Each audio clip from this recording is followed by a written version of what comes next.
नाजरीन अस्सलाम वालेकुम। आप देख रहे हैं पीस पब्लिक न्यूज़। आपका मेज़बान मोहम्मद यूनुस ताज। नाजरीन, हमारे YouTube channel Peace Public News को लाइक कीजिए, शेयर कीजिए और सब्सक्राइब कीजिए। नाजरीन, आज की ताज़ा खबर ये है,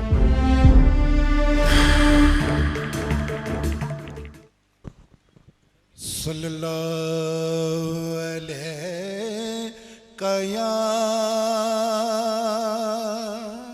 या रसूल अल्लाह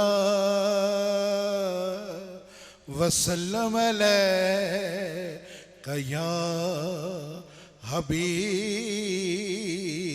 अल्लाह। जहाँ भी हो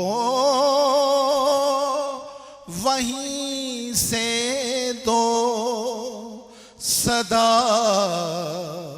सरकार सुनते हैं। जहाँ भी हो वहीं से दो सदा, सरकार सुनते हैं।